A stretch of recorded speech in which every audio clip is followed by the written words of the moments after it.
नमस्कार दोस्तों, मेरा नाम है योगानंद और आज मैं आप लोगों के लिए एक ऐसी कहानी लेकर आया हूँ जो आपकी नकारात्मक सोच को खत्म कर देगी, आपको फिर से उत्साह और उम्मीद से भर देगी।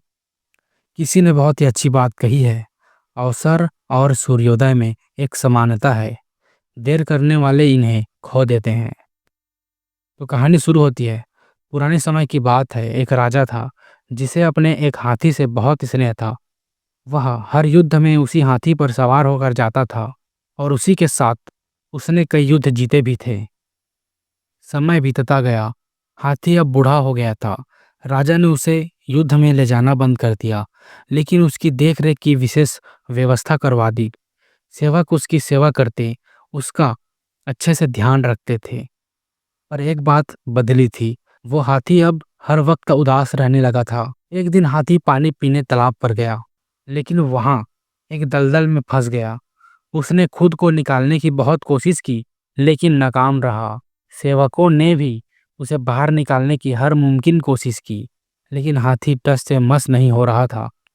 जब यह बात राजा तक पहुंची, तो वह तुरंत अपने मंत्री के साथ तालाब किनारे पहुंचे। राजा ने हाथी को देखकर चिंता जताई, लेकिन उसका मंत्री बड़ा ही समझदार और ज्ञानी था। उसने राजा से कहा, राजन, मुझे युद्ध के ढोल बजवाने की अनुमति दीजिए।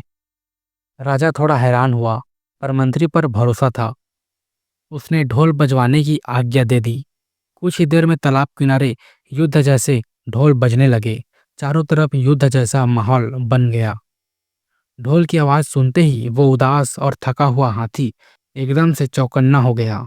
उसकी आंखों में जोश लौट आया और थोड़ी ही देर में वह खुद को दलदल से बाहर निकाल लाया। राजा हैरान था, जो हाथी अभी हिल तक नहीं पा रहा था, अब वो बाहर निकलकर सीधा उसके पास आ गया। राजा ने मंत्री से पूछा, यह चमत्कार कैसे हुआ? मंत्री मुस्कुराया और बोला, राजन, यह वही हाथी है जो आपके साथ युद्ध में जाता था। उसके जीवन का उद्देश्य, उसका उत्साह युद्ध से जुड़ा था। जब आपने उसे युद्ध में ले जाना बंद कर दिया, उसका जोश और आत्मविश्वास टूट गया। पर जब उसने फिर से युद्ध की आवाज सुनी, उसे अपना उद्देश्य याद आया और उसी उत्साह ने उसे दलदल से बाहर निकाल दिया। कहानी से सीख, जीवन में उत्साह सबसे बड़ी ताकत है। जब तक हमारे भीतर जोश है, हम किसी भी दलदल, किसी भी परेशानी से बाहर निकल सकते हैं। निराशा और थकान तब आती है जब हम अपना उद्देश्य या दिशा भूल जाते हैं। याद रखो, जिस दिन तुम अपने उत्साह को जगा लोगे, उस दिन तुम किसी भी मुश्किल को जीत लोगे। तो दोस्तों, उत्साह बनाए रखिए, निगेटिव सोच को आने मत दीजिए, क्योंकि हो सकता है आपके जीवन का युद्ध अब शुरू होने वाला हो। मिलते हैं अगली कहानी में, तब तक के लिए चैनल को सब्सक्राइब कर लीजिए और वीडियो अच्छा लगे तो शेयर कीजिए।